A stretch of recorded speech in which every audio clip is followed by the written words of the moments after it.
Nothing like a good old-fashioned smash and grab. Chelsea go up to the Emirates and emerge 2-1 winners, and in the process paint the rest of North London blue. Let's get into it. And blue is the colour.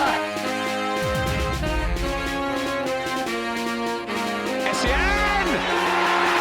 Drogba!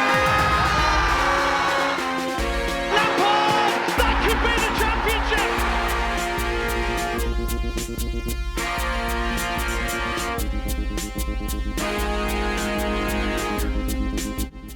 Greetings! Welcome back to Couch Critic with me, Dennis P. And you done know this is another Chelsea match review, but more specifically a tactical synopsis of Chelsea's performance against Arsenal. But before we get into all that, could you please do me a big favor and hit that like button, that subscribe button, and if you're a real bad man, you'll hit that bell notification button to keep up with the latest and the newest. And just as a quick side note, I just want to let you guys know there has been a reason why you haven't been seeing me do videos the last little while. I became a father recently. Little boy, his name's Langston, and yeah, it's kept me busy, so I haven't really been able to get the videos out as much as I'd like to. There's been a huge adjustment in our household and whatnot, so bear with me as I work through this and whatnot. I'm gonna try and be as frequent as I can, but as you know, these kids don't sleep, so I gotta find time to do my other stuff, so bear with me. Okay, so Chelsea travel up to the Emirates and emerge 2-1 winners. Goal scorers Pierre-Emerick Aubameyang with a beautiful header left Emerson in his wake and headed it past Kepa. We responded really late in the game. Classic smash and grab. Chelsea get the equalizer courtesy of Jorginho, also courtesy of Leno.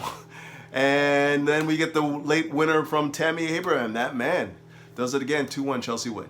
For this particular match review, I'm going to be focusing on Chelsea's shape at the outset of the game and how we grew into the match. Then I'm going to go into Chelsea's play in wide areas, whether it be with the wing backs or full backs, and why we need to address that area in the transfer window immediately. Okay, so Chelsea came out in a 4-3-2-1 or a 5-2-2-1, depending on how you look at the play of the wing backs in this game. And we came out with Emerson and Azpilicueta, and for my money, they aren't wingbacks, they're more fullbacks, so I call it a 5-2-2-1. Now, we've grown accustomed to seeing Chelsea play out from the back over the last couple of years, whether it be under Mitchell Sarri or Frank Lampard, and one of the key elements in being able to do that and execute it correctly is you have to have somebody that's comfortable on the ball, who wants the ball all the time, and can deliver accurate passes in tight spaces. And for whatever reason, we had none of that in the first half of this game before maybe the 30-minute mark. Now, when I was watching the game in the first 15 to 20 minutes, it was very obvious to me that Chelsea did not have somebody that was comfortable on the ball in that back five, whether it be Zuma, Rudiger, Tomori, Azpilicueta, or Emerson. And on top of that, we had a lot of reluctance from that particular back five or back three with the wing backs to get the ball and play it aggressively into somebody that can handle it effectively. And let's be honest, the only guy that was actually even capable of getting on the ball and receiving it properly was Kovacic in this particular setup, and he was marked out of the game for a large part. So what we ended up seeing a lot of the time was Chelsea trying to go further up the pitch, bypass the midfield, and maybe start their attacks with Tammy Abraham knocking it down to Mason Mount or Willian. And that just proved ineffective throughout the first 15 to 20 minutes of the game. And the alternative tactic was obviously to work the flanks with our wing backs, and again with Willian and Mount, and that just proved to be unsuccessful throughout the course of the game. Now, I don't have the numbers in front of me, but I would be surprised if Tammy Abraham won a lot of aerial duels throughout the course of the match. And even the ones that he did win, we were doing such a poor job of getting on the second ball that we were very much on the back foot right from the first minute right into the first 20-25 minutes of the game, and we couldn't get a tempo or rhythm established in our game because we couldn't initiate our attacking moves essentially. And to be honest with you, the way the game was going at this point, there was only going to be one winner, and that was going to be Arsenal, because we just could not establish any sort of pattern of play or rhythm to our attack at all.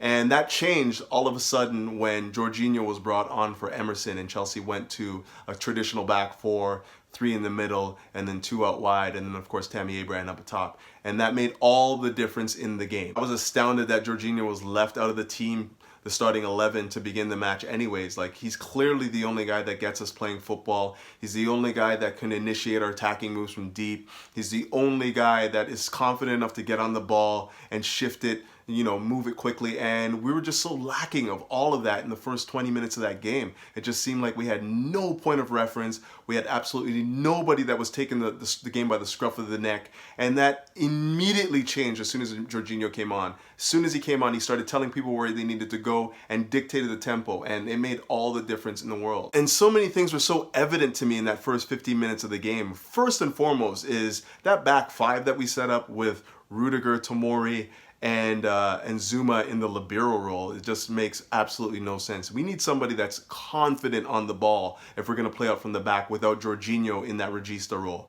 And it makes no sense to play a back five or back three or whatever without having somebody in that back three setup that is comfortable on the ball and able to really pick a pass. Like Zuma, you give him time on the ball, yeah, he can definitely, range a pass 40, 45 yards and find somebody, but once he's under pressure, he's not the kind of guy that you want on the ball. We just couldn't make that incisive pass to. We couldn't get the ball into Kovacic. We couldn't get the ball into Willian. We couldn't get the ball into Mount. And anyone else just meant we're just recycling possession to hold on to it. And all of this just comes down to bravery for me. Like, you have to be brave to make a risky pass infield into our more intelligent players on the ball.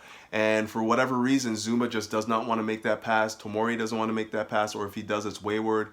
Rudiger is not a very good passer of the football. Azpilicueta is just looking to recycle possession, and Emerson's looking to take people on, but he doesn't necessarily have the quickness to do so. So what we're finding is a lot of the time we're just recycling possession around our back five.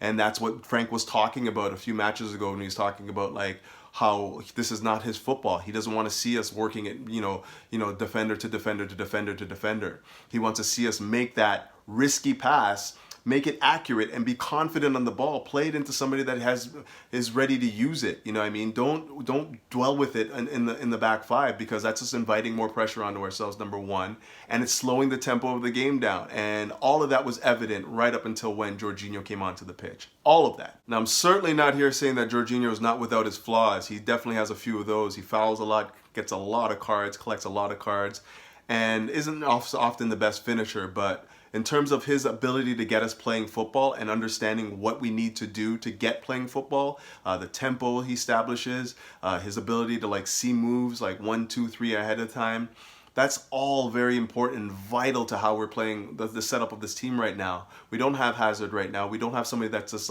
a genius who can just maze his way through 3, 4 different individuals and get us a goal scoring opportunity. So now we have to think the game more tactically, more tactically astutely. And the only guy that I see within that setup right now that thinks the game tactically astute is Jorginho. So he's imperative to us playing football now. Without him, we just look so lost in possession. And for me, it makes no sense to have possession if you're not going to be able to use it correctly. We had well over 60% of the possession for large parts of the game. We were completely in control of the match, but when we were in possession of the football, we weren't really doing anything with it. We weren't hurting Arsenal with our possession. So what's the point in having it then if we're not really making that incisive pass, infield to really, really get into the teeth of the defense and put them under pressure? If we're just recycling it and then making the easy pass out to the wing to one of our fullbacks and then asking them to put in a cross to nobody, then we're just basically surrendering possession again. So this delivery from out wide is not reaching its target, which is Tammy Abraham, for a number of reasons. Number one, we're not very good at putting them in. And on top of that, we don't have the numbers in the box to look for, a few more options. And Tammy Abraham's being outnumbered. It's clear, he's being outnumbered in the box by center backs and tucked in fullbacks who are not really looking to challenge our fullbacks out wide. They're not looking to challenge them out there. They're staying really compact, and we're not getting that ball into that really dangerous area on the pitch. In terms of using possession, we are so poor. We've been so poor for weeks now using the possession that we've amassed to really hurt the opposition, really get into areas where we can actually affect the game. And a lot of the time we're just shifting it out wide to our fullbacks, our wingbacks, and asking them to do something with the ball. And for me, our wingbacks and our fullbacks are probably the weakness of the team right now. That's where we don't want to see the ball go often. We don't want to make that easy pass out to Azpilicueta and ask him to put it across, because I know what's going to happen. It's just going to end up coming right back at us because he's not very good at crossing the ball. It's obvious now. You have guys on the pitch. You have Torreira, you have Guendouzi, and you have Ozil making up Arsenal's midfield three, whether it be like a 2 and a 1 up top. Like, that's the area of the pitch where we need to be more incisive and work the ball. Like, we have Jorginho, we have Conte, and we have Kovacic. That's the strength of the team for me right now. That's where most of our movement should be coming from. You know, I was thinking the whole time, like, have we even worked Ozil? Have we given that guy a job to do? Have we played around him? Have we exploited the fact that he's not very good without the ball? Have we used that to our advantage at all? We didn't. We did none of that for at least 80 minutes of the game. I'm truly at the point where I'd rather see Chelsea play through balls than look to make those wide area crosses, because we're just not very good at it, and we seem to have better players at making through balls. We have like Jorginho, we have Kovacic, we have Mason Mount, we have guys that are very good at making those through ball passes.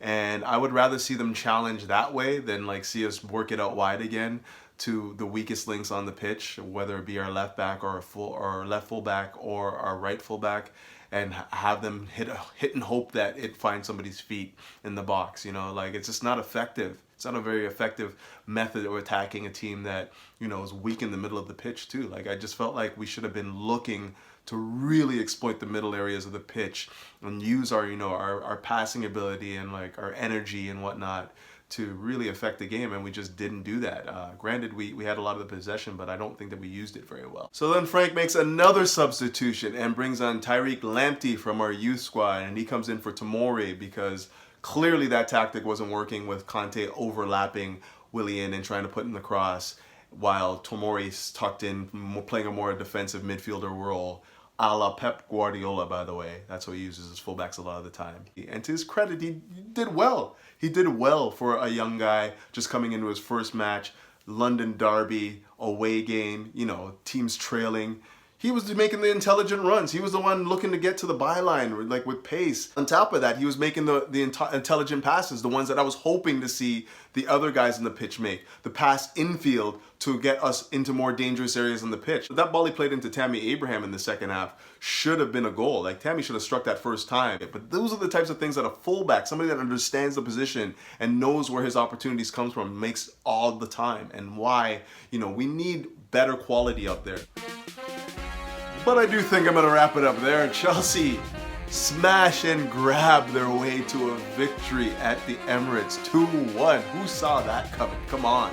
After the first 20 minutes, who saw Chelsea turn that around? I know I didn't. I was like, this game is done. But, you know, Frank flips it up, flips the script. We bring on Jorginho, who was desperately needed and probably should have been sent off. Let's be honest here. Like, that second yellow was blatant to me, and if I was like the Arsenal supporter, I'd be very, very upset that he wasn't sent off, and then he ends up scoring the equalizer, which basically, you know, changed the game for us. But yeah, Jorginho comes on, and for me was the man of the match from there out. Like, he was the guy that was making everything happen for us. He was like all over the pitch, making interceptions. He had like all his long distribution was on point. He's clearly the man of the match for me. But yeah, controversial. Should he have been sent off? Many will say yes. You know, but I think we're gonna have to start coming up with a new name for Arsenal. Like, I know we have like the equivalent to what Spursy is for Arsenal. What would that be? You guys let me know in the comments, because that was a Spursy Arsenal performance. Like, at the end there, like dropping the ball. You know, just grab the ball, keeper, grab the ball. Simple things. Grab the ball, game is done. Simple. You know, Jorginho taps it in, and then you got Mustafi, the walking like turnstile. It just gets turned by the young Tammy Abraham, puts it right through Leno's legs, and we win 2-1. I still don't know how we won that game. I have no idea how we won that game, other than Arsenal allowed us the opportunity to do so, rather than us actually stealing that, you know, like just really grabbing the game by the scruff of the neck and winning it. But like I said, I don't care how it comes, man. In a derby like that, any sort of derby game, I don't care how we get the result, as long as it comes, because at the end of the day, all that matters is the victory. Nobody's going to remember that Jorginho should have been sent off in the derby. Nobody's going to remember that Leno dropped the ball. You know, everyone's going to remember that Chelsea came to the Emirates with their new coach, Diet Pep, and snatched all 3 points. But until then, keep the blue flag flying high and up at Chelsea. Peace.